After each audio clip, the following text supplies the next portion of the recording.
Há uma grande alegria rever o pastor Mirko. Ele não se lembra de mim, mas eu já tive com ele há muito tempo atrás, quando eu estava começando a pregar. E naquela época eu era judeu, pastor. Hoje eu sou judiado, viu? Eu preguei na igreja do Senhor de tarde com a barba desse tamanho. Foi muito tempo atrás.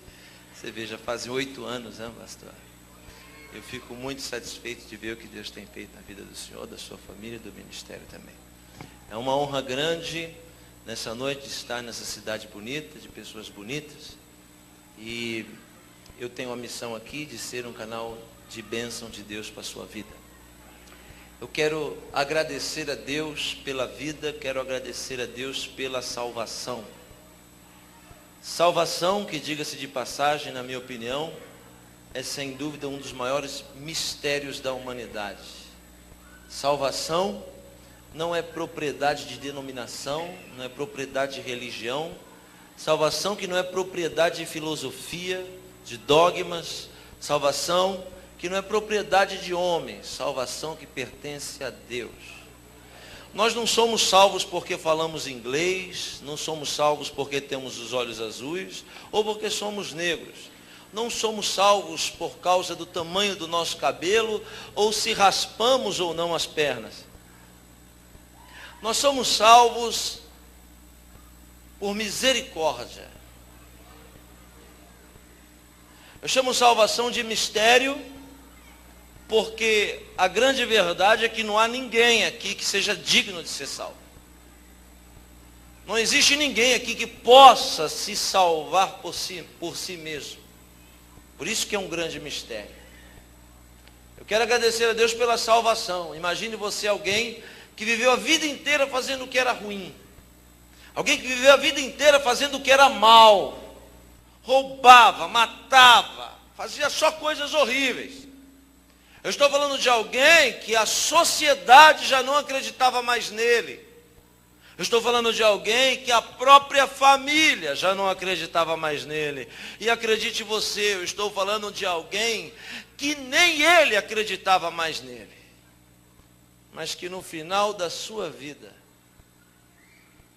ouviu uma doce voz que lhe disse: ainda hoje estarás comigo no paraíso.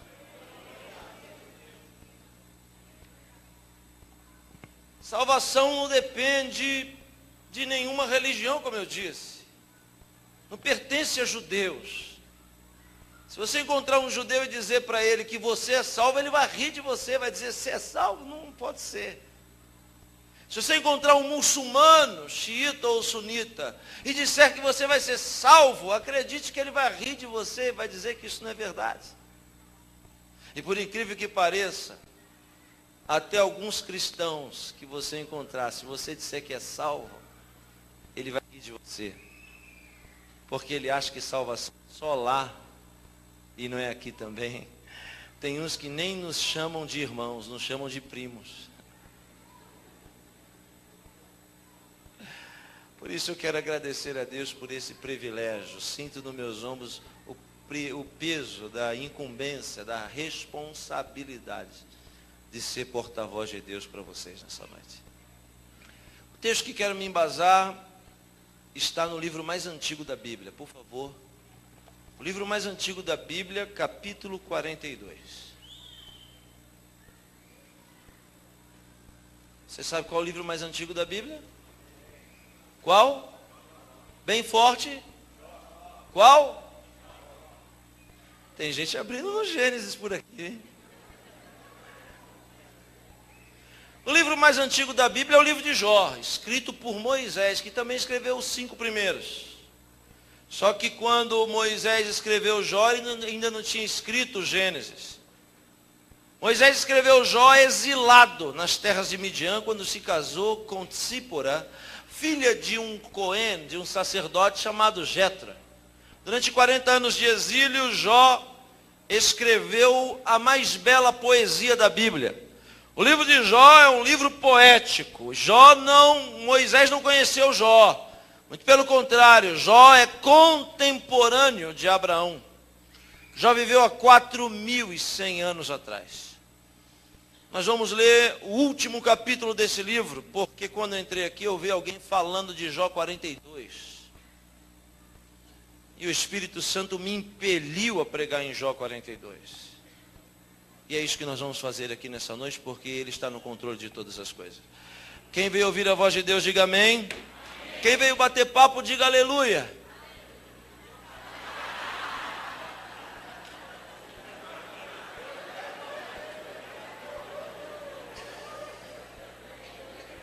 Calma, irmãos, calma.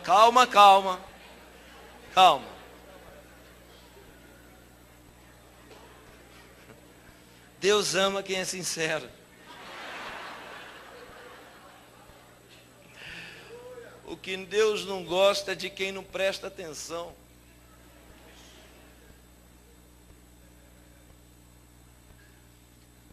Senhoras e senhores, o que vamos ouvir a partir de agora é muito sério. Muito profundo. Por isso eu quero pedir a sua atenção redobrada. Mesmo porque eu sou um pregador novo, não tenho a experiência do pastor Mirko. Quantos anos de ministério? 20 anos. Você vê. Eu tenho 8. Então vou pedir para você evitar andar e conversar durante a mensagem. Quem vai me ajudar, diga amém. Como minha mãe ensinou que é falta de educação falar quando alguém fala, se eu ver alguém falando eu vou parar. Ok? Também me disse que é falta de reverência falar quando Deus está falando. Amém? Jó 42, verso 2 apenas.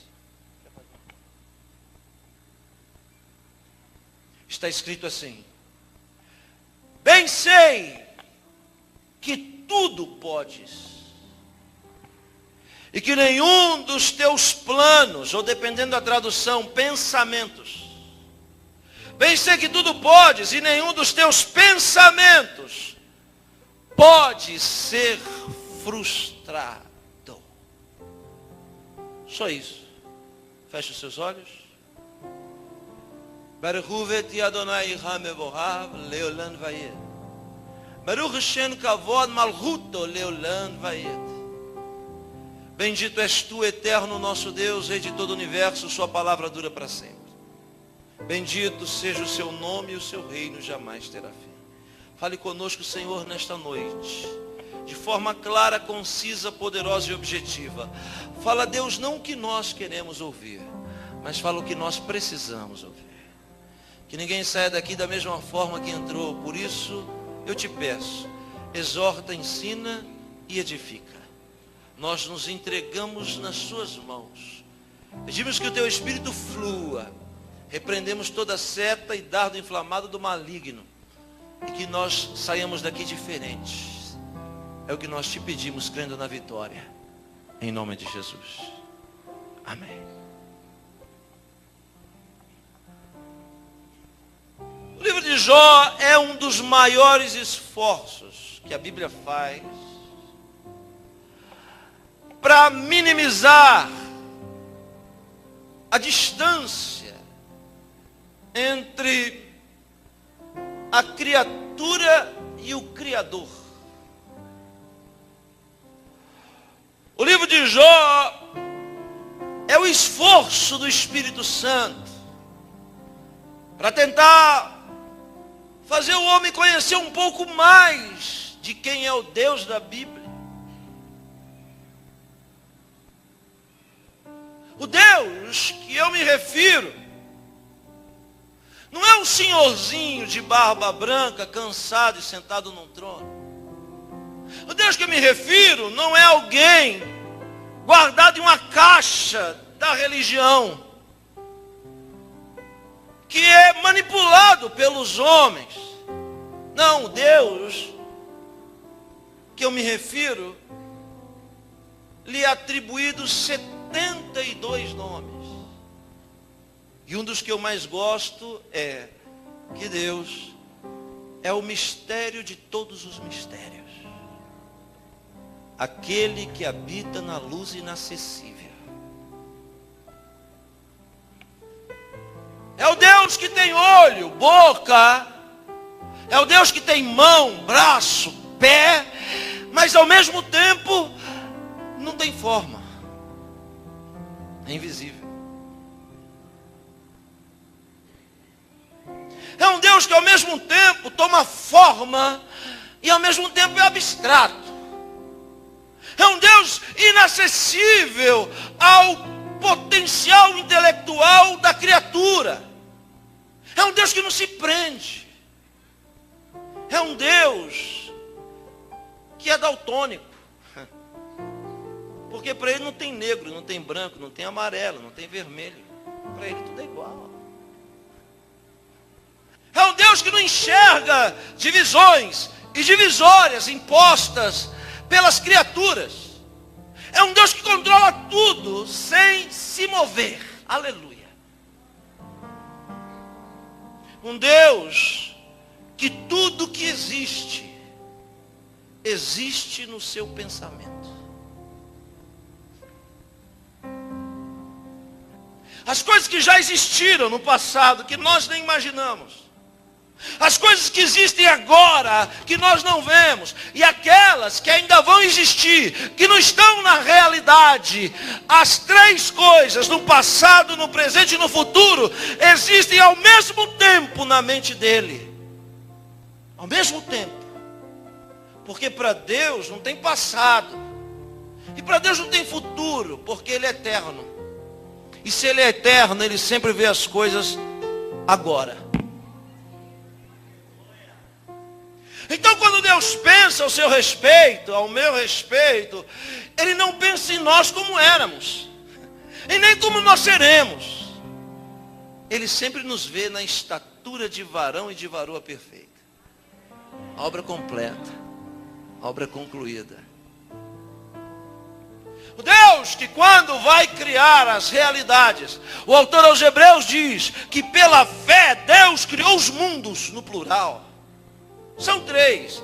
2 mundos de estabilidade e um sem estabilidade. O mundo de cima, onde tudo está definido. O mundo de baixo também, onde estão definidas as coisas. E esta realidade, o mundo indefinido, que nós estamos definindo com as nossas ações e atitudes. Deus, pela fé, cria os mundos. Toda a criação, visível e invisível, não é um puxadinho da sua magnitude. Sabe o que é puxadinho? Sabe ou não? Vou explicar para quem não sabe. Eu sou paulista de nascimento. Hoje moro nos Estados Unidos. Mas morei 6 anos no estado do Rio de Janeiro. Lá na cidade de Búzios, onde ainda é a nossa sede administrativa aqui para o Brasil.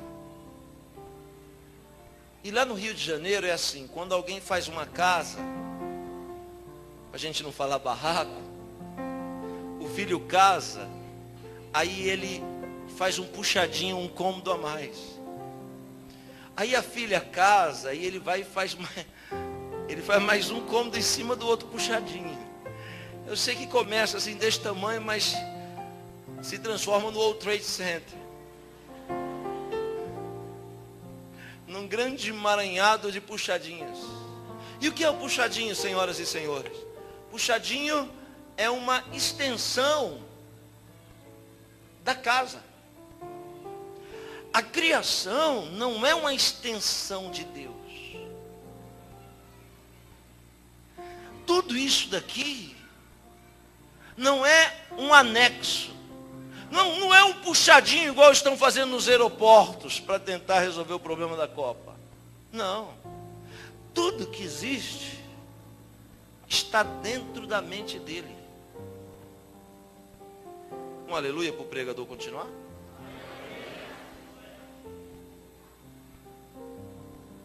Então como Deus vai criar? Quando ninguém sabe o que é luz. Ninguém conhece luz, então Deus pensa na luz. A luz existe primeiro na mente dele. E depois ele diz, haja luz. E houve luz. Tudo que ele cria, ele pensa e depois ele diz. Ele pensa e diz, haja e ouve. Pensa e diz, haja e ouve. Pensa e diz, haja e ouve. Pensa e diz, haja e ouve.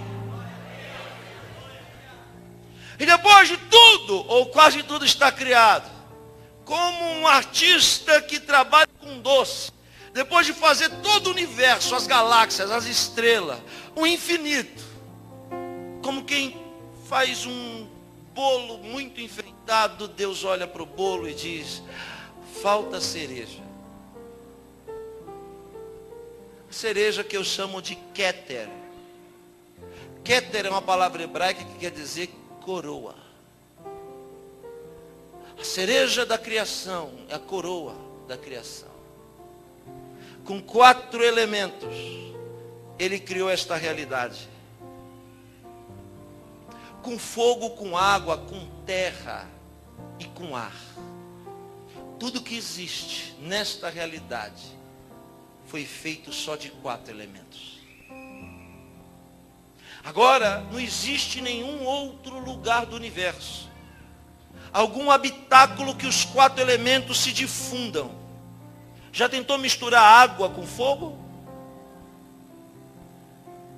Um sobressairá sobre o outro. Só um lugar, os 4 elementos estão misturados, difundidos. E quando os 4 elementos se difundem, acontece o milagre chamado vida. Quando Deus vai criar a supremacia da criação, a coroa, então Deus pensa, mas não fala. É interessante, porque tudo Deus vai pensando e vai falando, vai pensando e vai falando, vai pensando e vai falando. Porque quem fala sem pensar é tolo. Deus não é tolo. Quando Deus pensa na coroa,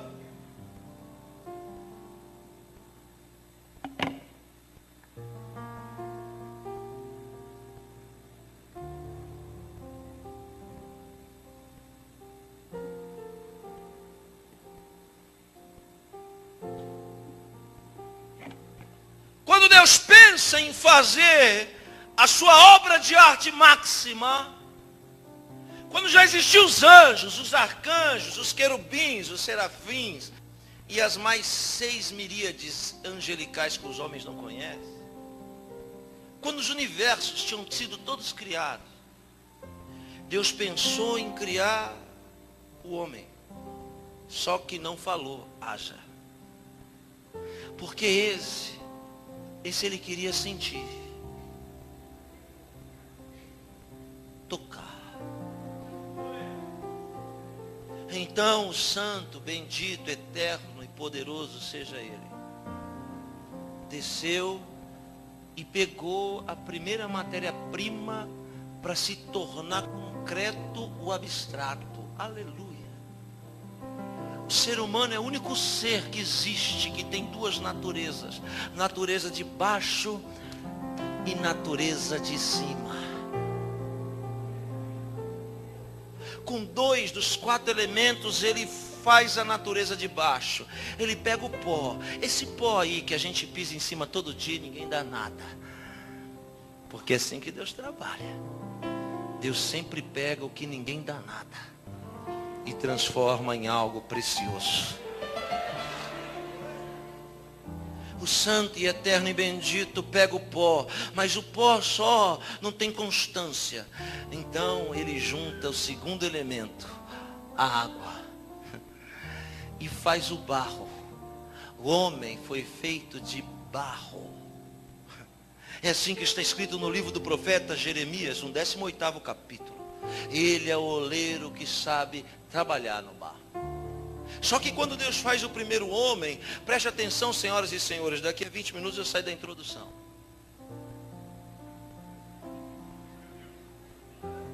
Quando Deus vai fazer o homem, Ele não faz um boneco maciço, estereótipo. Não é assim que Deus faz. Quando Deus vai fazer o homem, a primeira peça que Deus faz é um osso minúsculo, desse tamanho. É a primeira vértebra da coluna, porque essa regra vai se seguir durante toda a criação, quando ainda somos um objeto inerte. No ventre materno, a primeira coisa que se forma em nós é a nossa coluna vertebral. Eu estou falando que o artista, supremo arquiteto de todas as coisas, quando ele vai fazer o homem, ele faz um osso pequeno. A primeira coisa que ele faz. Eu estou falando da mão poderosa, que tem todos os oceanos de um lado, e do outro lado um bebê recém-nascido, e para ele as duas coisas são a mesma coisa. A mesma coisa. Ao mesmo tempo que é grande para as galáxias, é perfeito no minúsculo osso, que se junta de barro. E depois de juntar cada peça daquela coluna, ele vai fazendo cada osso daquele corpo. E os anjos vão olhando e pensando, o que será que ele está fazendo? Anjo não sabe o que é osso, porque anjo não tem osso. E não entende o que Deus faz. Depois de fazer todos os ossos, desde da falange do seu indicador até o seu fêmur, ele termina a primeira parte da obra. 613 ossos compõem o esqueleto humano, exatamente o número de mandamentos que está na Bíblia Sagrada. Deus fez o homem de pé. Deus não fez o homem sentado, nem prostrado, nem caído. Porque Deus te fez para ficar de pé. E ainda que você tropece e caia, a mesma mão que te criou sempre vai estar pronta para te colocar de pé de novo. E não adianta teimar, querer ficar caído e prostrado, porque todas as vezes que cair, Ele vai te colocar de pé de novo. Faz o esqueleto.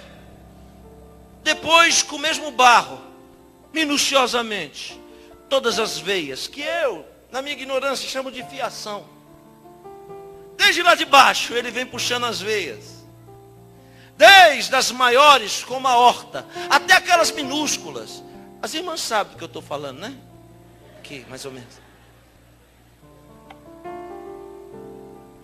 Os microvasos, ele vai puxando todos de baixo para cima e liga numa peça desse tamanho. Divide a peça, cardio, miocárdio, conecta os fios. Depois torce como um padeiro que faz pão torcido. Aleluia, de barro. E junta nervos, músculo.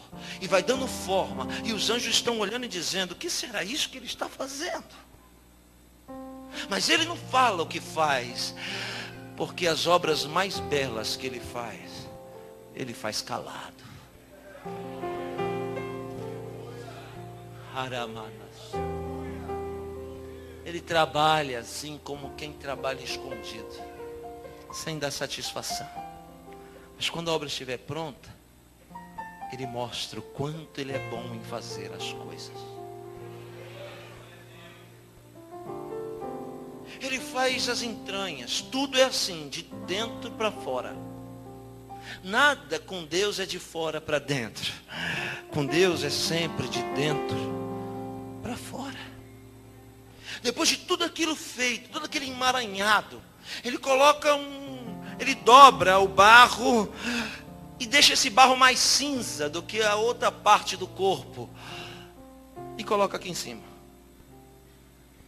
Um mistério tão grande que até hoje a gente não entende direito como ele funciona.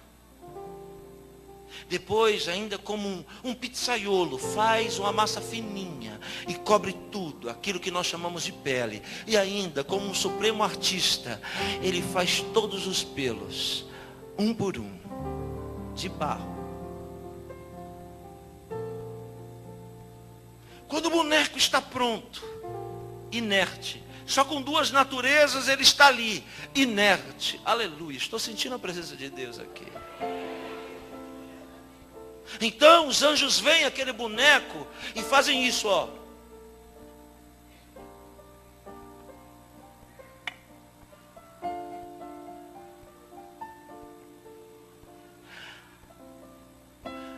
Não é que é a cara dele?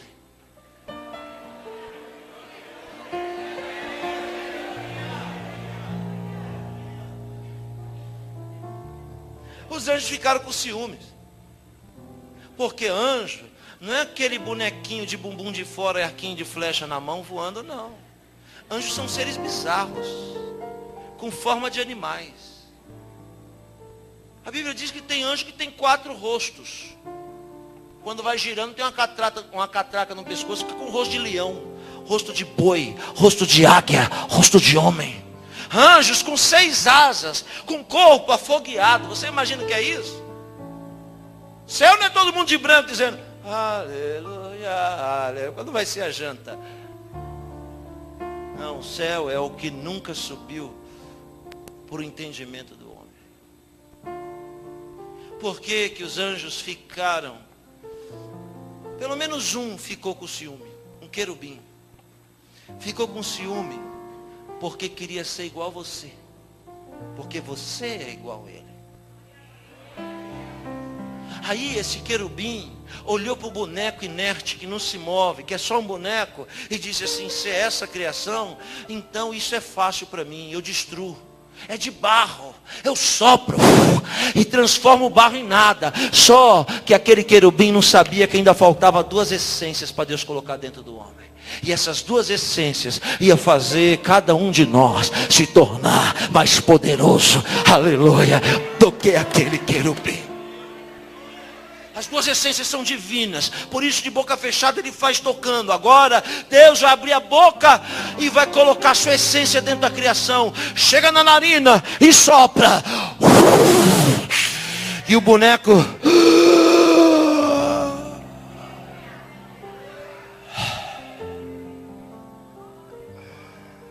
O que era barro vira carne, o que era água vira sangue.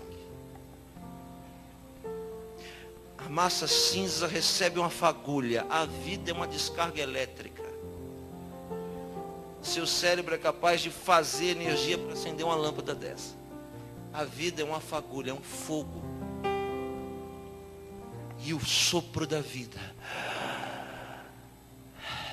que nos faz seres viventes. O livro de Jó é esse esforço de mostrar esse mistério. E lá ele diz: bem sei que tudo podes, e nenhum dos teus pensamentos pode ser frustrado. Sabe o que eu estou dizendo? Eu estou dizendo que Deus tem pensado a seu respeito. E ele manda eu lhe dizer: eu bem sei os pensamentos que tenho a vosso respeito. Pensamentos de bem, não de mal. Pensamentos de paz e não de guerra. Porque os pensamentos do Senhor não são como os nossos. São maiores do que o nosso. Ouça bem o que eu vou lhe dizer. O livro de Jó é a narrativa de um embate jurídico, de uma disputa jurídica nos mundos. Parece complexo, mas não é. Preste atenção. A Bíblia diz que Deus está sentado sobre um alto e sublime trono. E esse trono de Deus é móvel. Não é fixo, é móvel. O que isso quer dizer? O profeta Ezequiel diz que existem 4 rodas de sustentação do trono. E quando ele diz isso, as pessoas acham que são rodas como as daqui da terra. Mas são rodas que giram no sentido do tempo, como um relógio, e são colunas. Essas 4 roldanas são os 4 atributos de Deus. O que é atributo? Atributo é algo que nós não temos. Nós temos qualidades, Deus possui atributos. As qualidades são extensões dos atributos. Quem está me ouvindo, diga amém. Por quê? Porque atributo é essência. As 4 colunas de sustentação do trono, que o céu e a terra fogem diante dele, são os 4 atributos que o faz ser Deus. A primeira roldana chama em língua hebraica de Hesed. Hesed quer dizer misericórdia. E se tem alguém que tem misericórdia, é aquele que está sentado no trono. Homens não têm misericórdia, homens são políticos. O segundo atributo é a palavra Kiddushá. Kiddushá quer dizer santidade. Se existe alguém que é santo, este alguém é aquele que está sentado no trono. Homens não são santos, homens são santificados. A terceira roldana de sustentação do trono chama-se Kavod. Kavod quer dizer glória. E se tem alguém que tem glória, esse alguém é aquele que está sentado no trono. Homens não têm glória, homens são glorificados. O quarto atributo da essência de Deus chama-se Tzaddik. Tzaddik quer dizer justiça. E se tem alguém que é justo, este alguém é aquele que está sentado no trono. Homens não são justos, homens são justificados.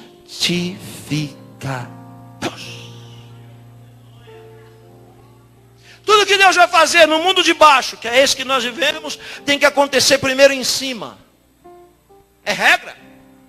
Está escrito em Gênesis 1:1, Bereshit bara Elohim et hashamayim ve'et haaretz. No princípio criou Deus os céus e a terra. Deus não criou a terra e os céus, mas Deus criou? Mais forte? Tem alguém aí? Então isso é regra que vai reger todo o universo. Primeiro céu, depois terra. É por isso que Jesus diz: buscai primeiro o meu reino, minha justiça, e todas as coisas vos serão acrescentadas. Olhe para cá. O que isso quer dizer? Isso quer dizer que tudo que acontece aqui tem que acontecer primeiro em cima. E como vai acontecer embaixo? Olhe para mim. Vai acontecer embaixo através daquilo que eu chamo de decretos. Deus decreta no céu e acontece na terra. E por onde é que fluem os decretos? Pelo lado tzaddik, da justiça. Porque embaixo do trono de Deus existe um tribunal. E todos os decretos vão se passar por aí. Alguém aqui já viu a imagem da justiça? O que é a justiça? É representada por uma mulher, senhoras e senhores, que segura em uma mão uma balança que não está pensa, está plena. Na outra, a sentença, que é a espada. Mas o sinal mais forte da justiça é que ela tem os olhos vendados. Então, a justiça só será justiça se ela for cega. Justiça não pode enxergar. Por isso que Deus disse para Israel: quando for de julgar, não favoreça o pobre pela pobreza, nem o rico pela riqueza, mas sereis justos. O que isso quer dizer? Isso quer dizer isso, quer ver? Como é seu nome? Como? Rodrigo. Preste atenção nessa cena. Rodrigo, lembra daquele fulano? Aquilo não vale nada. Aquilo não presta. Aquilo é um cafajeste. Aquilo não paga. Aquilo não faz. Aquilo é isso, isso. Ele está recebendo informações. E dentro de nós existe um tribunal. Ele recebe informações. E o fulano, vamos colocar um nome nele aqui. Tem que ser um nome que não existe aqui. Deixa eu ver. Não vou nem arriscar. Então, Rodrigo, ele isso. Rodrigo recebeu todas as informações, eu fui embora. Se o Rodrigo absorver a informação e julgar no tribunal que existe dentro dele, ele vai ser injusto. Por quê? Porque ninguém pode ser julgado sem antes ser ouvido. Sabe o que isso quer dizer, senhoras e senhores? Que alguém pode trazer informação para você, mas você também tem que ouvir o outro lado. Porque se você julgar sem ouvir os dois lados, você vai ser injusto. E se você for injusto, também dessa forma vão te julgar. Se você é daquele que só ouve um lado e não ouve o outro, no dia que você for julgado, só Satanás vai falar. Porque foi assim que você julgou. Então quando Deus no céu vai decretar vitória para alguém na terra, vai passar por um tribunal. Debaixo do trono. Na esfera da tzaddik, da justiça. Quem quer que eu pare, diga amém.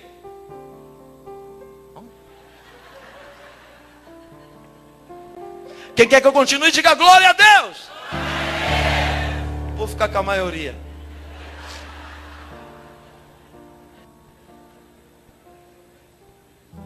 Quando Deus vai decretar a vitória para Mariquinha, lá no céu, Deus diz assim: eu vou abençoar a Mariquinha. Você acredita que esses dias eu fui falar Mariquinha, levantou uma irmã? Sou eu. Não acredita, a irmã chama Mariquinha mesmo? Ô irmã, é pura coincidência.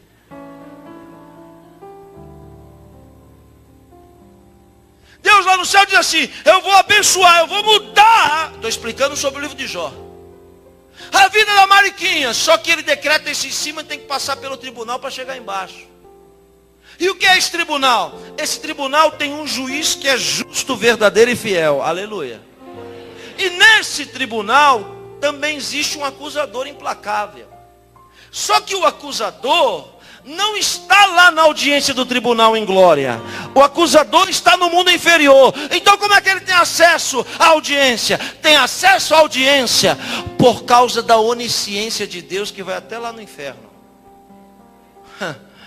Salmo 139 diz: se eu colocar o meu leito na profundidade do abismo, lá também tu estás. É forte isso.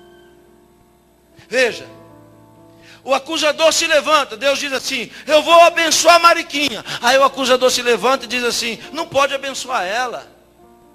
Quem é esse acusador? Um anjo caído, que não para comer, para dormir, nem para ir ao banheiro. É um anjo que te estuda e é dedicado, dia e noite, e anota todas as coisas erradas que eu e você falamos e fazemos. Olhe para mim, sem movimentação. Esse anjo nos estuda e observa tudo que a gente fala e tudo que a gente faz. Ele anota. Quando Deus diz assim: eu vou abençoar a vida dela, eu vou abençoar a vida dele, então esse Satanás se levanta e diz: não pode. Por que não? Por causa disso. Ela fez isso, ela fez aquilo outro. Só que tem um detalhe: esse ser só nos conhece por fora, porque por dentro só nos conhece aquele que nos fez.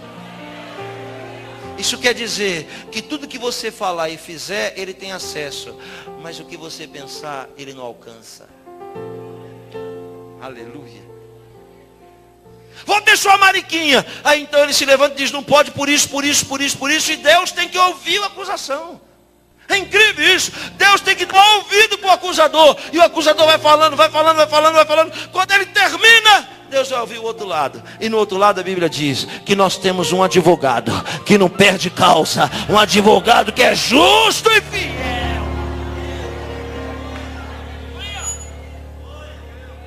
Um advogado que tem na mão um livro chamado da vida. Ele pede a palavra, imagina a cena.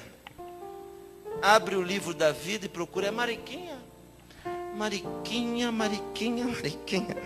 Mariquinha dos Anzóis Pereira Albuquerque Lima da Rocha Silva. Senhor, meritíssimo uma palavra. O Senhor não pode condenar a Mariquinha. Por que não? Porque o nome dela está aqui nesse livro. E por causa dessa obra da cruz do Calvário, toda essa sentença já foi queimada, rasgada. Aleluia, ela já foi absolvida. Só. É isso que acontece com Jó. Por quê? Porque lá no céu Deus diz assim: Jó é rico.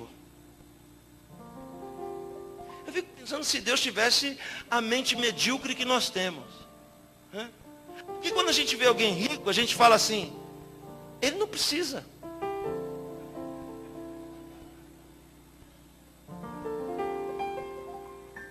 Só que a questão não é precisa ou não precisa. É só ler a Bíblia. Livro do profeta Ezequiel está escrito que quem abençoa o pobre, Deus não prospera. Se você está pensando que você vai dar dinheiro para pobre e vai prosperar, você está equivocado. Porque a Bíblia diz que quando você dá dinheiro para pobre, Deus te dá saúde. Se alguém quer prosperar, tem que dar para quem é maior do que ele. Vai entender a Bíblia, né? Deus no céu vê que Jó não é um andarilho, não é um pedinte. Jó não é um qualquer. Jó é um sheik do Oriente Médio. Uma excelência em tudo que tem, tudo que faz. Então Deus olha e diz assim, Jó tem muito, né? Mas eu vou dar mais. Ninguém recebeu? Ah, eu quero para mim. Eu vou dizer de novo, vou te dar outra chance. Jó tem muito, não tem? Tem! Mas eu vou dar mais. Ou você não quer mais? Quando Deus diz, eu vou dar mais, vou dar em dobro. Lá no começo, o adversário se levanta e diz, não pode. Olhe bem para mim. Olhe bem para mim, ouça o que eu vou lhe dizer. Se puder anotar, anota. Se não, memoriza para não esquecer. O teu inimigo só pode tocar em 3 coisas na sua vida. E mais nada. Primeiro, ele pode tocar naquilo que você tem. Segundo, ele pode tocar naquilo que você ama. Terceiro, ele pode tocar naquilo que você é. As unhas sujas dele não alcançam mais. Por quê? Porque o santo e bendito se levanta e diz assim, você tem visto Jó? Ele disse, eu vi, mas Jó, só esse crente aí fiel, que o Senhor ama, olha só, ele vai apostar cartas. Porque o Senhor o enriquece, as coisas que tem. Se o Senhor deixar eu tocar naquilo que Jó tem, o Senhor vai ver que Jó não é a flor que se cheira que o Senhor pensa. Irmão, eu acho isso uma ousadia, porque o diabo não conhece Jó. Não foi o diabo que fez Jó. Quem conhece Jó é Deus. E os limites do homem estão dentro dele, não fora.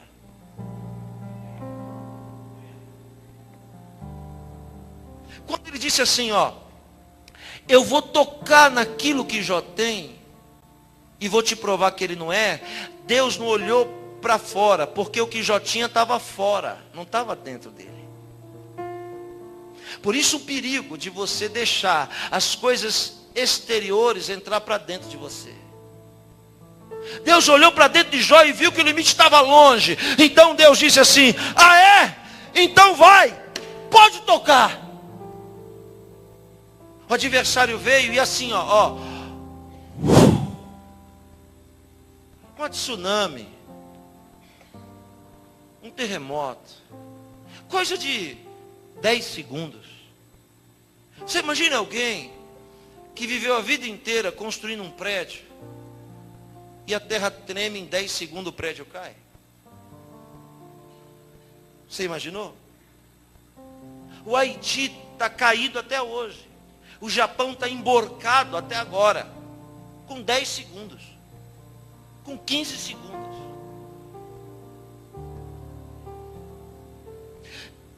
Em 2008, milhares de americanos trabalharam a vida inteira, pegaram tudo que construíram e colocaram no banco. Dormiram ricos e amanheceram pobres. Muitos deles tiraram a própria vida. Por quê? Porque as coisas de fora estavam dentro deles.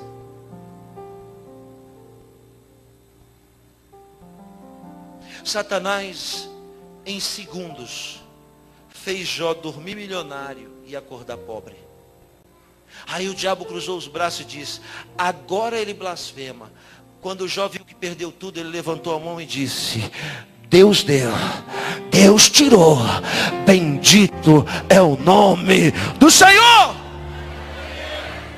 Mas não deu não deu nem bola para o diabo. Não é daqueles que dizem assim, esse diabo miserável, se eu pegar ele eu acabo com nada disso. Ele virou as costas para Satanás e para a tragédia e disse, Deus é que deu, Deus é que tirou, bendito é o nome do Senhor. Sabe que frase é essa? Essa é a frase da consciência da riqueza. Porque riqueza é uma consciência. Tem gente que tem muito dinheiro, mas é medíocre, é mesquinho. Riqueza é consciência. Consciência de quê? Consciência de que tudo o que nós temos não é nosso, mas é de Deus. Foi Ele que me deu, foi Ele que te deu. Vamos supor que você tem joia em casa.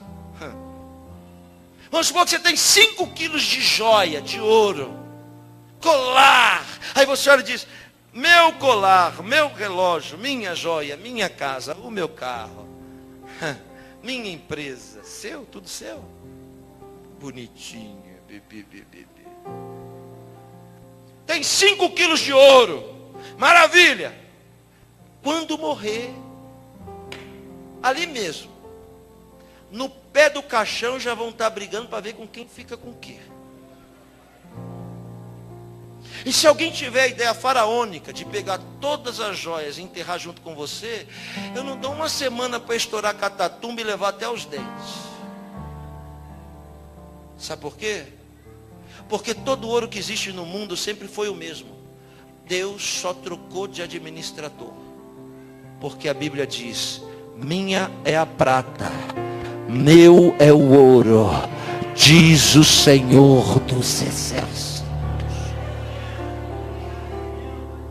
O que isso quer dizer? Que quem tem mente de riqueza sabe que tudo que tem não é dele, mas é de Deus, ele só está administrando. Ó Jesus pregando, dracma, a parábola da dracma. Dracma é dinheiro em grego. Jesus diz assim: um homem veio e deu dracmas para o primeiro, deu dracmas para o segundo, deu dracmas para o terceiro. Quem está me ouvindo, diga amém. Foi embora, o dono da dracma foi embora. Jesus contando uma história, preste atenção.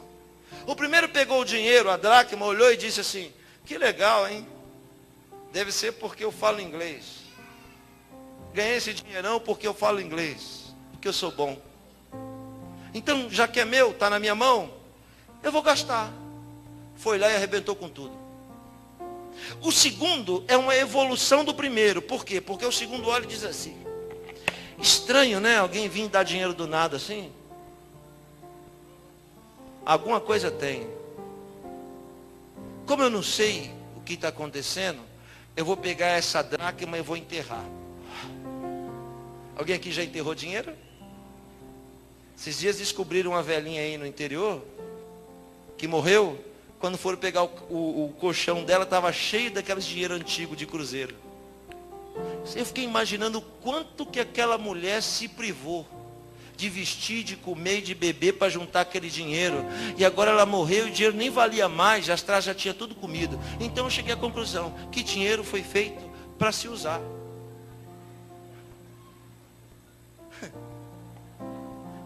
Dinheiro serve para gastar. Olha lá as irmãs cutucando os maridos. Viu? Confirmação. As irmãs deu pum. O irmão estava até dormindo já. Estava assim, tomou na barriga.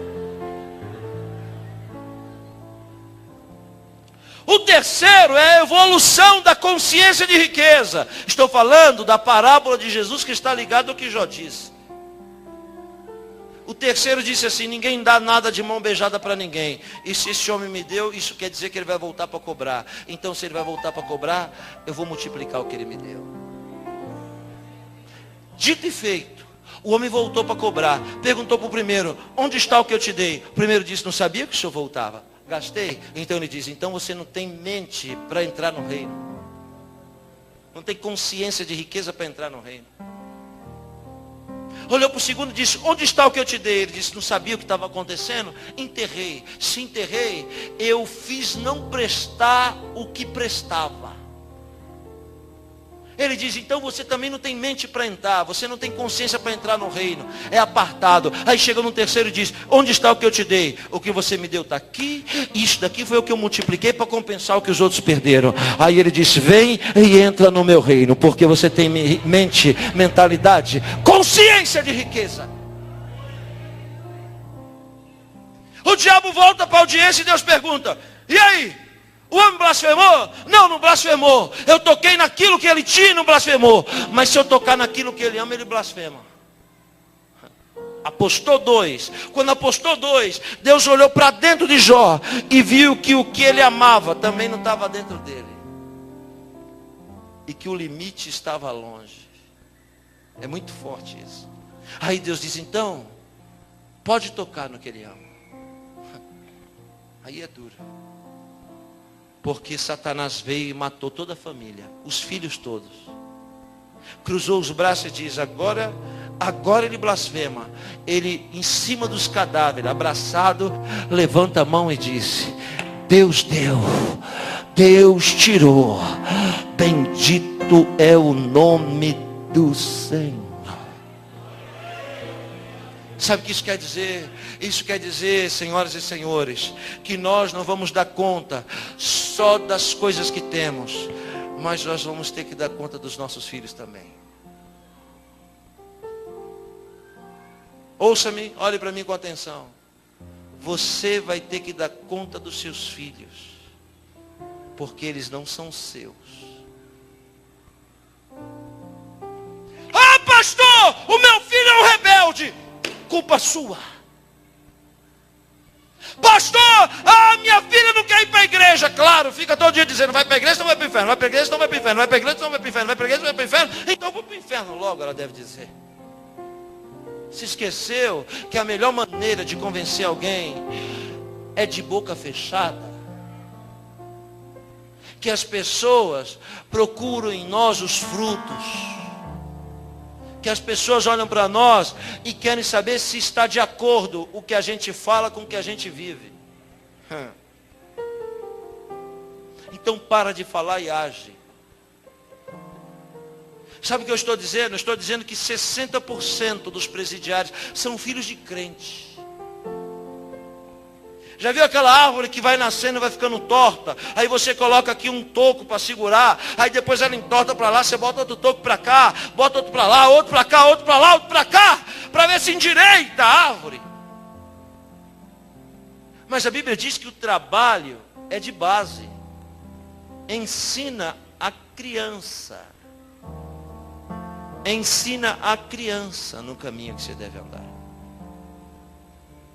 É de base.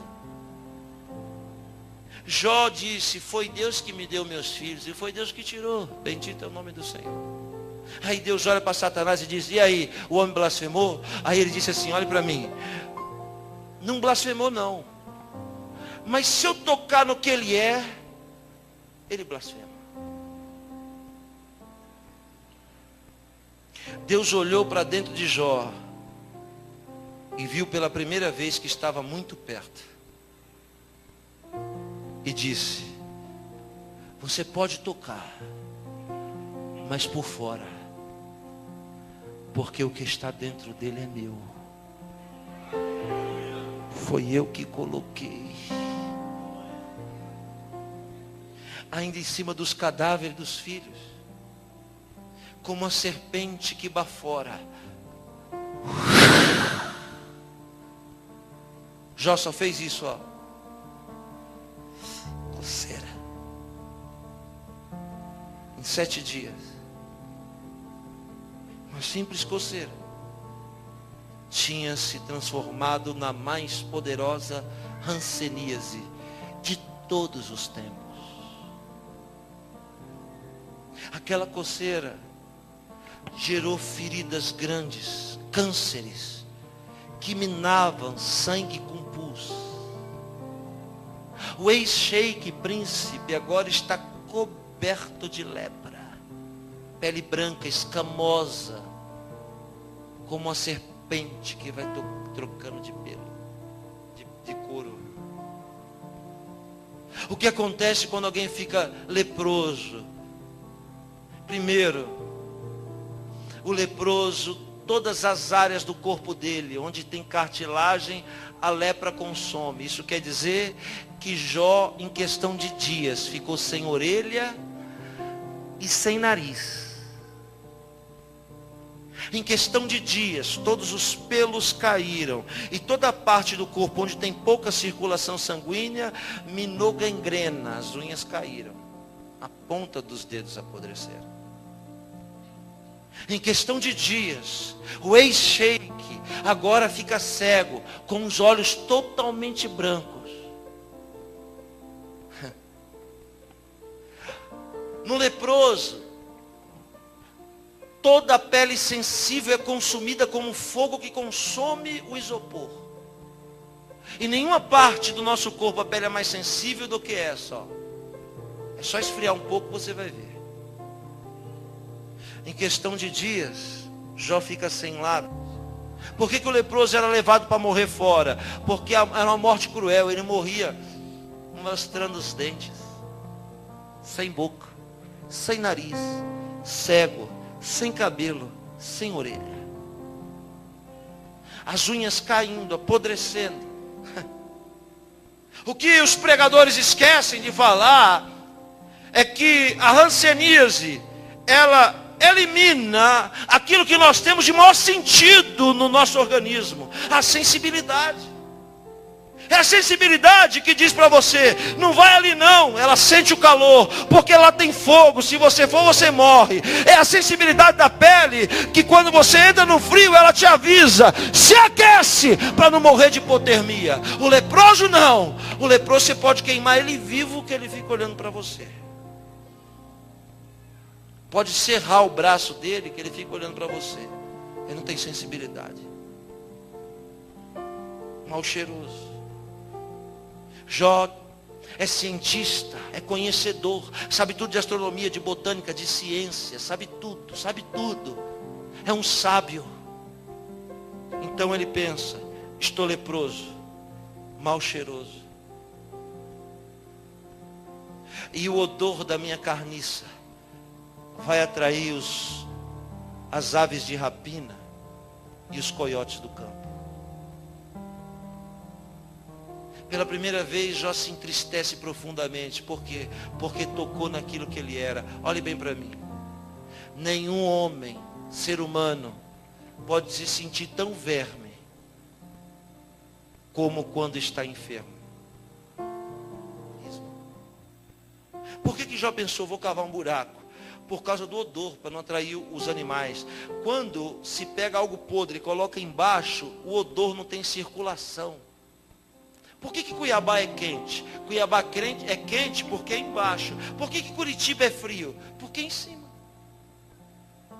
Então ele pensou, vou cavar um buraco e vou ficar dentro dele, para o odor da minha podridão não ir longe. Mas mesmo assim, dizem os sábios, que o cheiro da podridão de Jó chegava a 800 metros de distância, atraindo coiote, abutre. Mas a minha Bíblia diz que mesmo atraindo os coiotes e os abutres, eles não tocaram na vida de Jó. Tem uma mão levantada para receber o que eu vou dizer? Tem? Levanta a mão para receber o que eu vou falar. Pode ser que a notícia da sua tragédia, da sua dor, da sua vergonha tenha ido longe. Chegou lá do outro lado e os abutres vieram para ver o que estava acontecendo. Pode ser que a notícia, que o cheiro da sua tragédia tenha atraído muitos coiotes. É inevitável. Ele sempre aparece nesses momentos. Mas tem uma mão ainda levantada para receber o que eu vou dizer? Eles podem vir, mas não vão tocar. Eu te garanto, debaixo da unção do Espírito Santo e com o poder da palavra de Deus, é inevitável que eles venham. Eles podem até vir para assistir, mas nenhum deles terá o poder de tocar naquilo que você é. Onde estão as pessoas que acreditam no que eu estou falando, que pode abrir a boca para dar um glória a Deus, exaltando?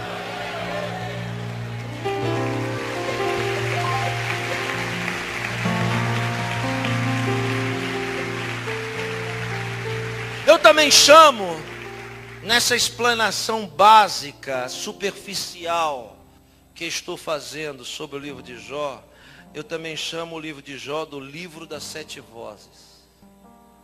Ecoa-se 7 vozes apenas no livro. A primeira do desequilíbrio é a voz do adversário, que diz, ele não é o que tu pensa. A segunda é do melhor amigo, ele faz. A terceira é de Zoar. A quarta é de Bildade. A quinta voz é a da mulher de Jó, que chegou no buraco e disse assim, Jó, amaldiçoa o teu Deus, e morre. Eu fiquei pensando, por que o diabo não matou essa praga lá junto com os outros?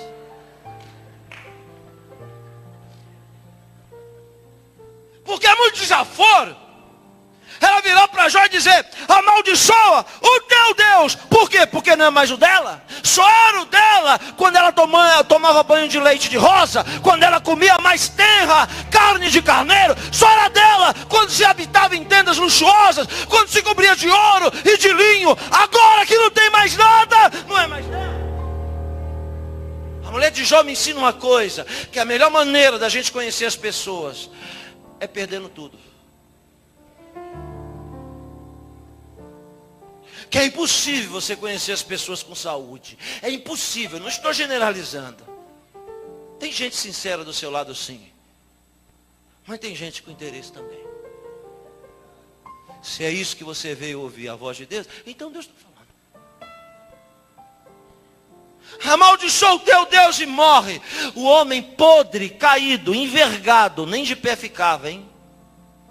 O homem que encheu o buraco, aquele fosso de cinza de carvão para jogar em cima da ferida para aplacar a coceira. E que ali ele come, resto de comida que jogam para ele. E ali ele defeca também. Como não tem sensibilidade e é cego, ele já não sabe quem é quem. Quando as necessidades se misturam, é porque a gente já está cego demais e sem sensibilidade nenhuma.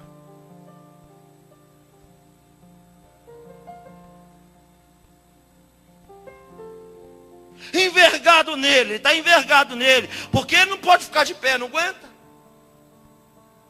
Ele inclina o pescoço e diz para a mulher assim: você fala como uma louca.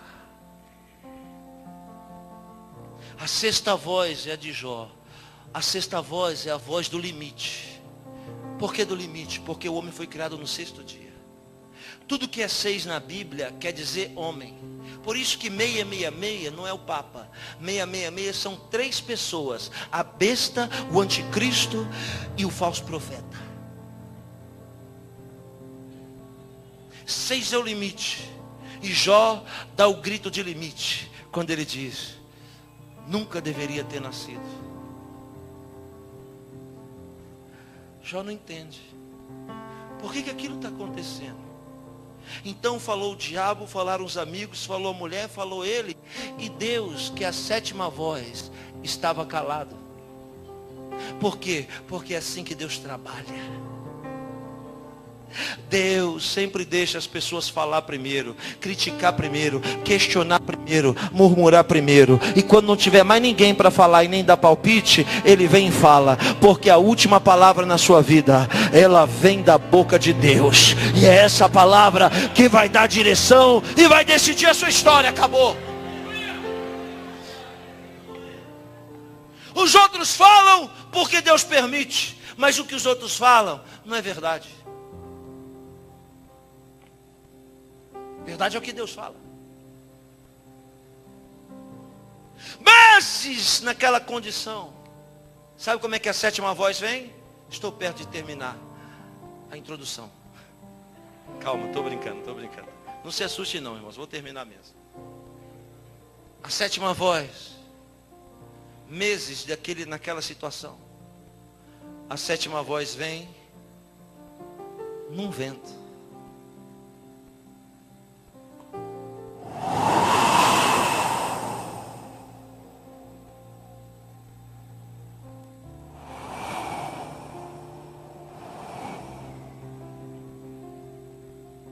Jó cientista num buraco no meio do deserto, à noite, ouve o barulho do vento, inclina assim o pescoço, e o vento vem.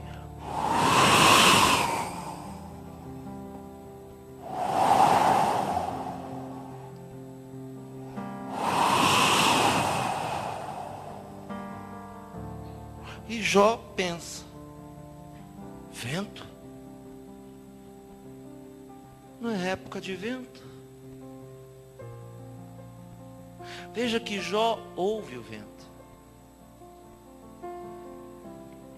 Ele não pode sentir o vento. E nem pode ver. Mas ele ouve. Isso quer dizer que quando você não sentir e nem ver, pelo menos ouça. Porque tem gente que diz assim, eu vou lá, mas eu quero sentir, eu quero me arrepiar assim para me saber se é de Deus. E nem sempre você vai se arrepiar. Eu quero ir lá, mas eu quero ver com os meus olhos. E nem sempre você vai ver. Mas quando você não puder ver e nem sentir, ouça. Porque a fé não vem pelo que você vê. A fé não vem pelo que você sente. A fé vem pelo que você ouve. Cadáver inclina o pescoço para ouvir. E o vento vem soprando. E ele pensa, mas espera aí, não é época de vento. Não é época de vento, mas está ventando.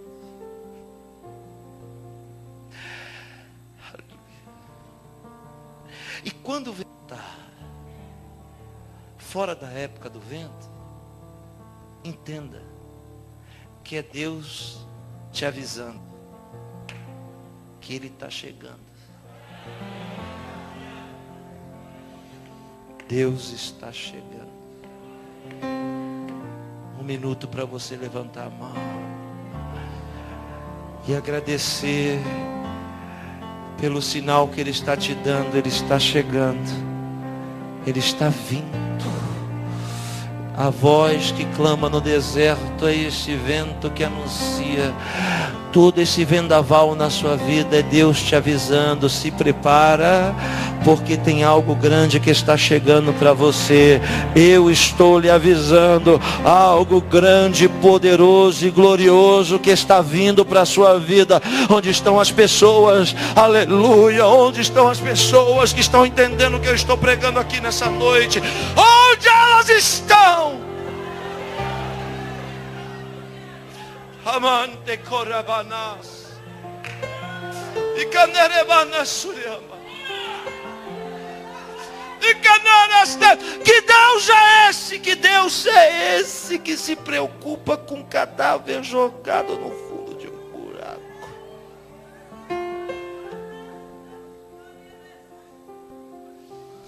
Que grandeza é essa?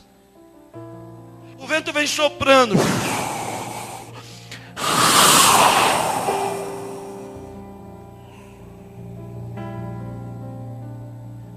Já inclinado sobre seu próprio eixo, com o rosto no resto das comidas, assim, as feridas minando sangue pus. Na solidão, ninguém aparece para dar uma palavra para ele. É o caos. Mas o vento vem.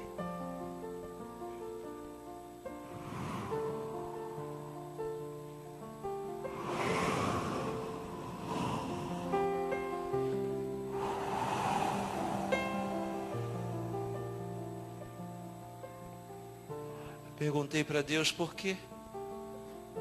Por que que vem um vento?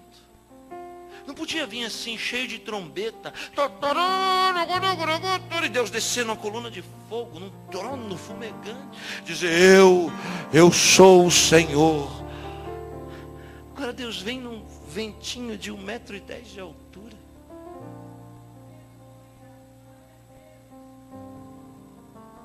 É a grandeza de poder se fazer pequeno.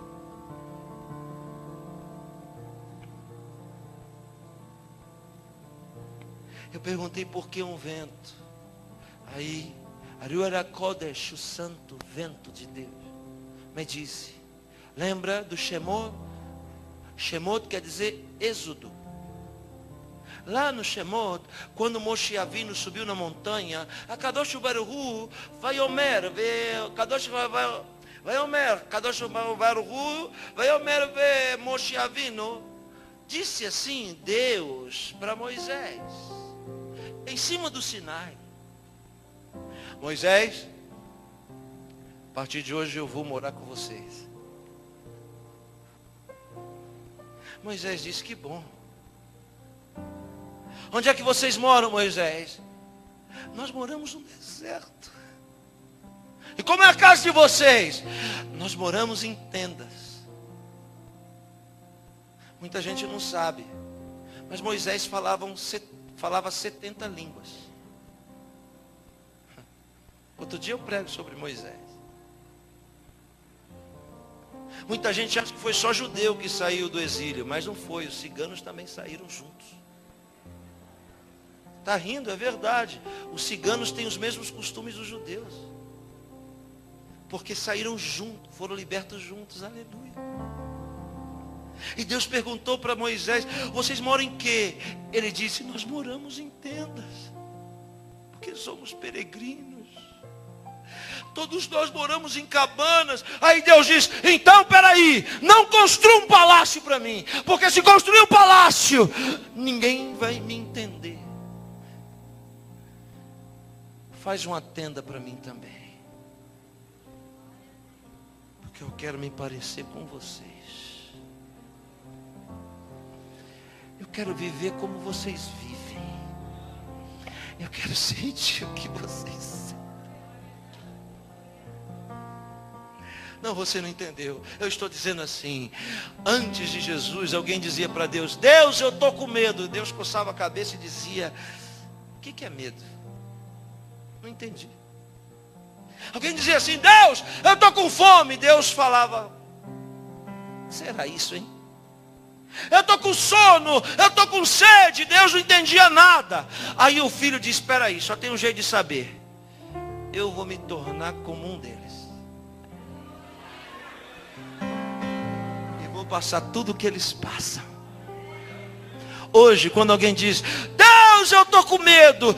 Deus ainda não sabe o que é medo, mas Jesus explica dizendo, eu sei o que é isso, porque eu orei dizendo, se possível, passa de mim esse cálice. Deus, eu estou com sono. Deus, eu estou cansado. Deus, eu estou com fome. Deus, eu estou triste. Jesus diz, eu sei o que é isso, eu sei o que é isso, eu sei o que é isso, eu sei o que é isso.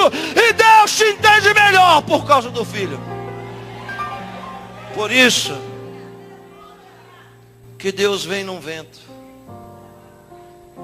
Vem no vento, porque a vida de Jó estava uma ventania só. Do meio daquele redemoinho sai a sétima voz.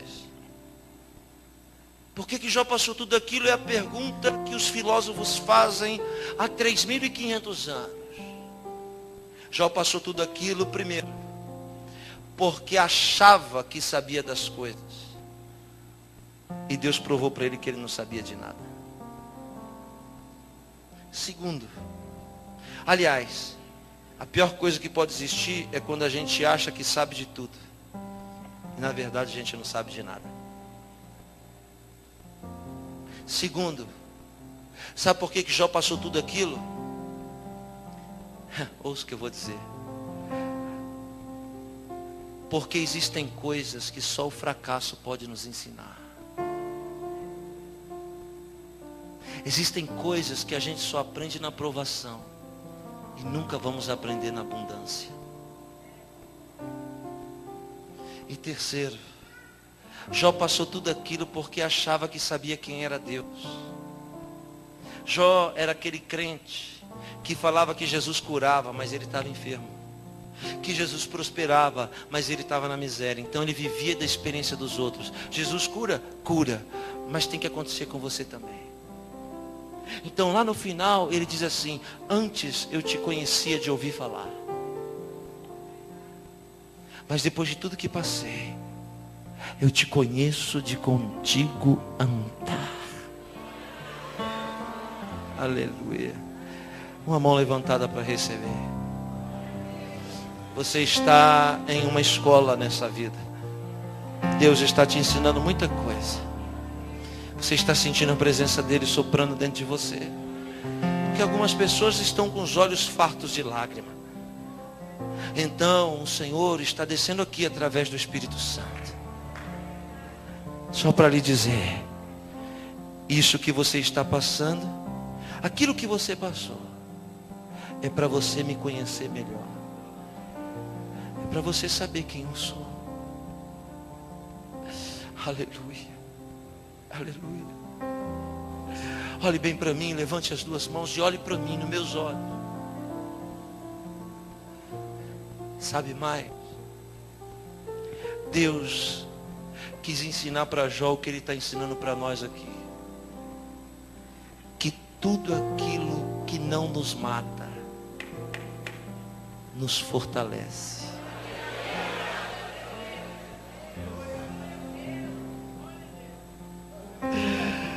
Tudo que não te matou te deixou mais forte. Tudo que não teve o poder de te destruir te fez você ficar melhor, aperfeiçoado. Aleluia. Jó saiu mais forte de tudo aquilo. Por quê? Porque a voz vem de dentro do vento e pergunta sobre o céu. Jó não entende. Sobre as estrelas, não entende. Vai abaixando o nível. Sobre a terra, não entende. Sobre os animais, não entende. Sobre ele, não entende. Jó não entende nada. Põe a mão no rosto e diz: eu me abomino no pó e na cinza. Agora é grifo meu. E me responsabilizo com o que falo. Quando aquele vento vem, é como um vento que apaga o pavio da vela que está fumegando. Porque aquele cadáver que o divino está falando sem tocar, não responde nenhuma pergunta. Mas a voz é tão impetuosa que ele morre.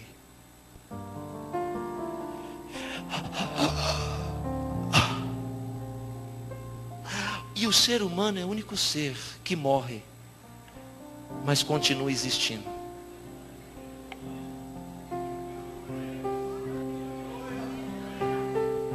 Eu sei que você ama o seu cachorro, mas quando ele morrer, ele deixa de existir. Você não, eu não. Nós morremos, mas a nossa consciência continua existindo. É só lembrar da parábola do homem rico e Lázaro, que Jesus conta. Os dois estão mortos, lá no Hades e no Sheol. Mas Jesus diz, que o homem rico diz assim: volta lá e prega para os meus irmãos. É consciência. A consciência do homem nunca morre, porque ela precisa ouvir a voz do tribunal. Uma mão levantou ali, outra acolá. Por isso que a consciência é um tribunal.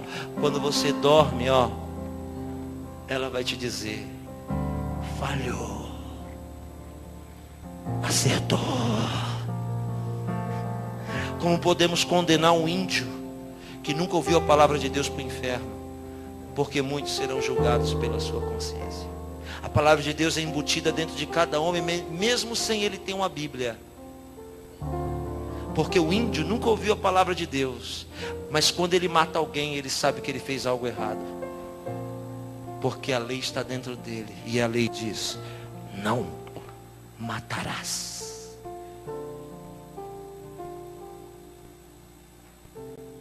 A consciência de Jó vive, mas ele morre. E o que é a morte? A morte é um sono.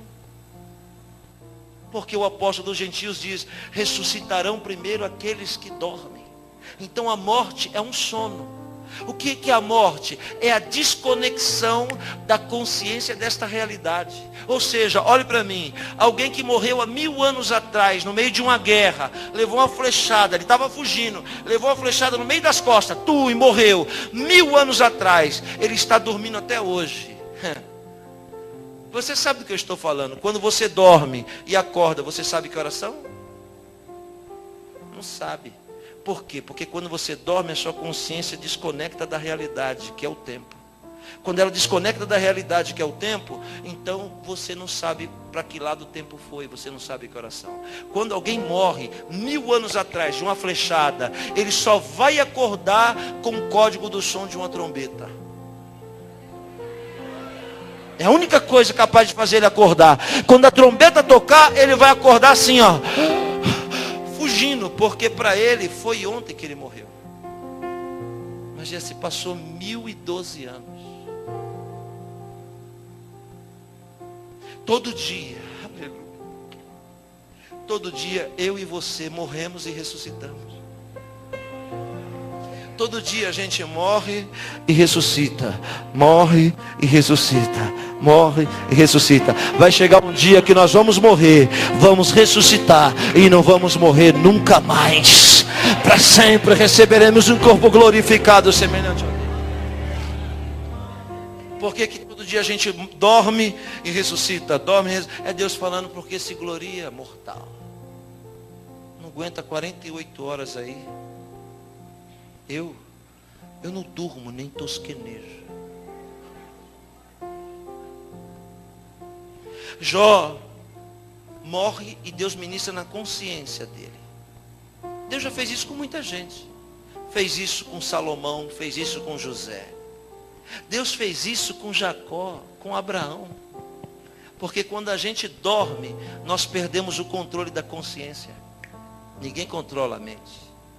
E aí Deus vem e ministra. Você chama isso de sonho. Oh, estou sentindo a presença de Deus aqui. Eu vou parar. Para ou continua? Quem quer que eu pare, diga amém. Ninguém? Quem aguenta mais 1 hora, diga amém. 2. Quer matar o judeu mesmo? Você aguenta, mas eu não aguento. Vou terminar agora.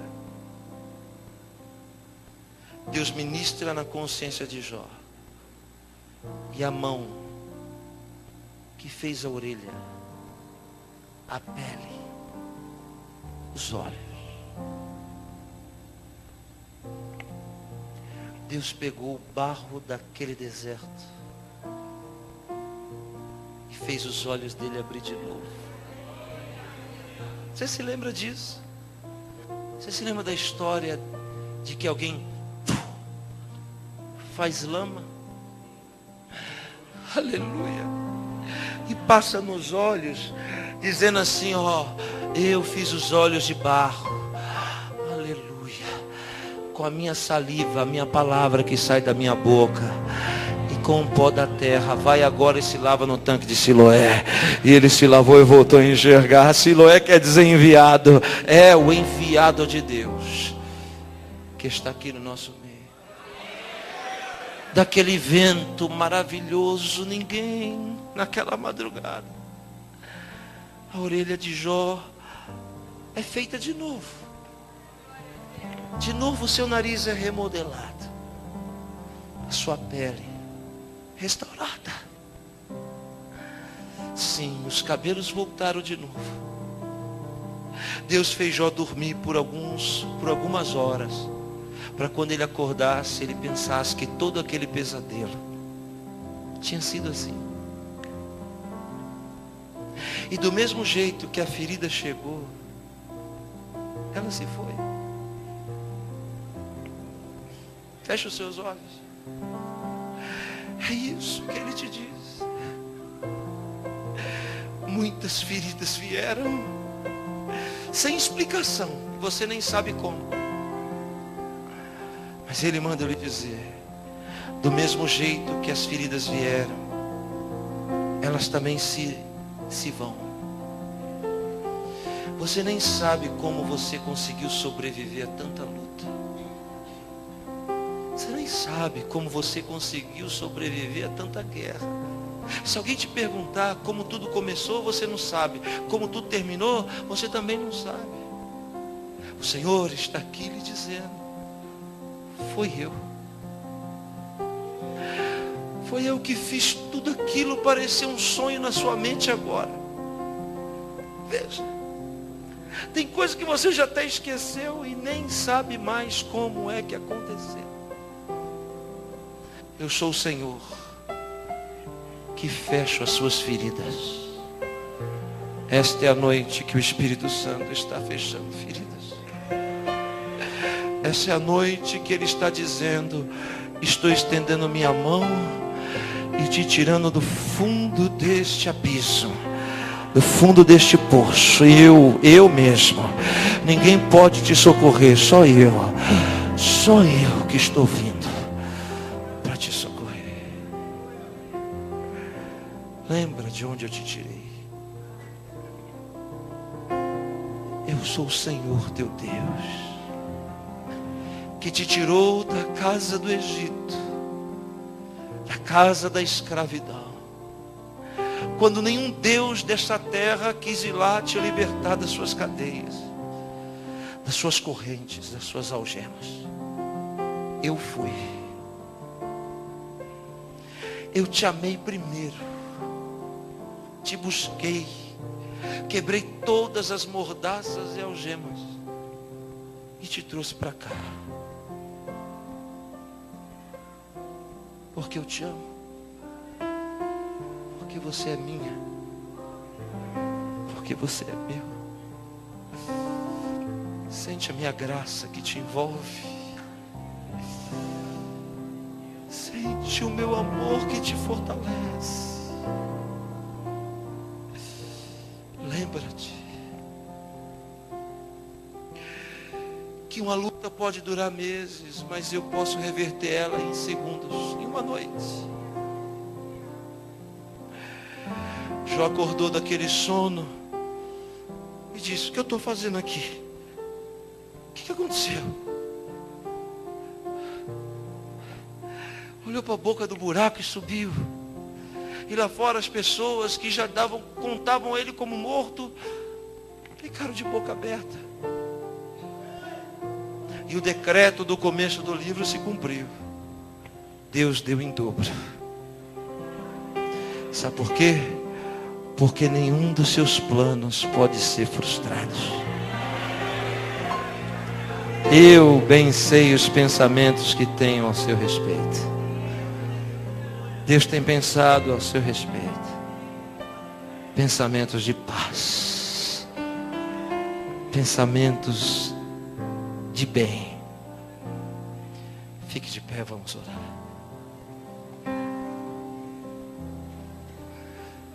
Esqueça que existe alguém perto de você. E junto com o tangedor que toca este teclado, você encontre palavras para agradecer. Para agradecer. Tudo isso é a mente dele.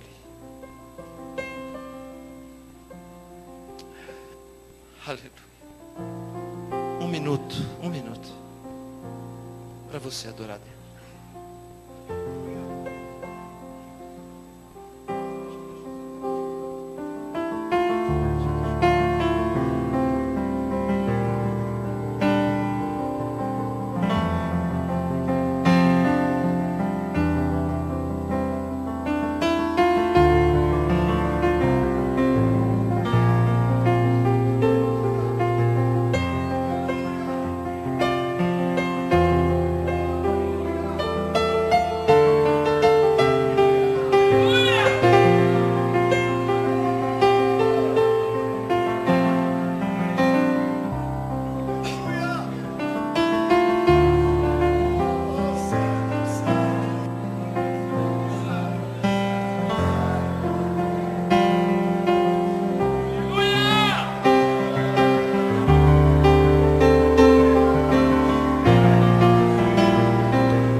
Bem sei que tudo podes.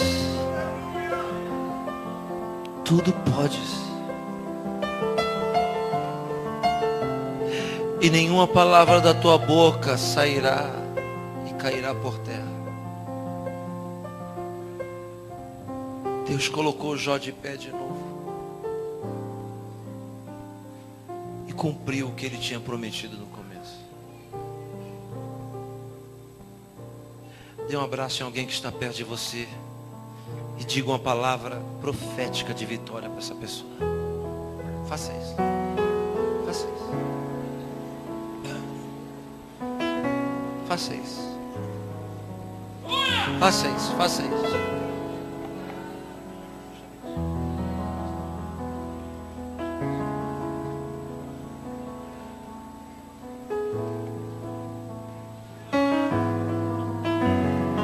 Podem dar um glória a Deus bem bonito para Jesus? Quantos podem dar um brado de júbilo que exalta o nome dele nessa noite? Aleluia, aleluia. Give a shout to the Lord. Dá um brado para o Senhor. Aleluia. Se assente aí. Se assente aí. Já vamos terminar. Duas últimas coisas. Vou falar primeiro a supérflua, depois a essencial. A supérflua é que ali fora tem os meus DVDs. DVDs de mensagem, são mais de 30 temas diferentes. Em 8 anos eu já preguei em 21 países do mundo. 21 países ao redor do planeta. Então ali tem mensagem gravada na Suíça, em Israel, vai me ver pregando em Israel, vai me ver pregando no Reino Unido, nos Estados Unidos, em vários lugares como Portugal, França, Espanha. Você pode adquirir todas essas mensagens. Eu falo para líderes, a minha envergadura ministerial, não tenho nenhuma formação teológica, tudo Deus que me dá. E estão ali os DVDs, como os DVDs dos Gideões Missionários, que é o maior congresso de missões do planeta. Eu preguei lá em 2009 2 vezes, 2010, 2011. Falei cada uma dessas oportunidades para 185 mil pessoas. E também mais 85 países assistiram a minha mensagem através da internet. Milhares de pessoas ao redor do mundo. Cada DVD deste custa apenas R$10. Ninguém aqui é obrigado a comprar. Só aqueles que sentiram de comprar, de adquirir, de ser abençoado, de abençoar. E a segunda coisa, que é a mais importante. Eu disse que tudo que Jó tinha, a riqueza que Jó tinha, ele tinha porque não era dele, era de Deus. E ela não estava no coração de Jó. Então tudo aquilo que está no coração do homem é aquilo que nos prende. Por isso eu quero convidar você a trazer uma oferta na casa de Deus. Eu tenho certeza, pastor Mirko, que não vai demorar muito para a nossa nação, povo evangélico no país, se conscientizar sobre oferta. De modo de não precisar mais de nenhum pregador pedir oferta. Lá nos Estados Unidos, na Flórida, eu estive agora na igreja do pastor Rick Thomas. Abundant Life é uma igreja com 3.000 membros, uma igreja americana. E durante o culto, eu fiquei observando para ver se eles iam tirar oferta. E perguntei para o Vitor, por que eles não tiravam oferta? Ele disse, pastor, aqui na igreja a gente não precisa tirar oferta. Achei aquilo o máximo. Ele disse, por quê? Ele disse, porque o gasofilácio fica lá na porta, fica lá no altar. O povo chega antes do culto para dar oferta. Uns colocam oferta no altar. Então o bispo nem tira oferta. Por quê? Porque o povo já sabe que não existe culto sem oferta. E eu sei que isso um dia vai acontecer aqui também. Quantos acreditam nisso? Diga amém. Eu estou dizendo isso, pastor, com toda a liberdade, porque eu vejo que eu não estou palestrando para um povo qualquer, eu estou vendo gente bonita aqui. Eu sei que aqui no nosso meio existem empresários, universitários, doutores, pessoas inteligentes. Para ser bonito assim, só pode ser inteligente. O senhor está de parabéns pelo seu povo. Vai chegar um dia que ninguém mais vai precisar tirar oferta aqui. Que você já vai vir direto, já vai trazer no altar. Amém? Mas enquanto esse dia não chega, nós vamos tirar agora. Feche os seus olhos. Por favor. Deus falou com você. Se Deus falou com você, você não pode ser ingrato. De trazer para o Senhor no seu altar uma parte da sua vida. O seu dinheiro é uma extensão da sua vida. É o seu sangue. Então quando você fecha os olhos, você se abre para ouvir a voz do Espírito Santo te dizendo o que você tem que fazer. Satanás perseguiu Jó por causa do sacrifício que ele fazia por ele e pela família. Porque o sacrifício, a oferta incomoda o inferno. E se for o caso, vai continuar incomodando. Porque este povo vai continuar sendo fiel a Deus. Senhor, eu quero te agradecer. Fala, Espírito Santo, com cada pessoa aqui, com cada dizimista, com cada ofertante. Convence eles, porque agora tem uma batalha. Satanás está soprando que eles não podem fazer isso, que o Senhor está mandando eles fazerem. Mas eu estou profetizando que eles terão a força de ficar de pé e de colocar no seu altar a sua oferta e o seu dízimo. Abençoa cada um. Aqueles que ainda não são dizimistas, convença-os a ser. Toque no coração deles a ter essa aliança, porque dízimo é aliança. Abençoa a vida de cada um, é o que eu te peço em nome de Jesus. Amém. Amém. Faz aí seu cheque, faz aí a sua oferta. Você que quer um envelope, faça o sinal com a sua mão. Os obreiros vão levar aí o envelope para você. Já vou devolver a palavra ao pastor da igreja, ao anjo da igreja. Ele vai te orientar o que você vai fazer, como você vai fazer. Quem não tem envelope, levante a mão, fique com a mão levantada. Levante a sua mão para que ele possa chegar o envelope aí onde você está. Deus abençoe a sua vida. Foi um prazer, uma alegria.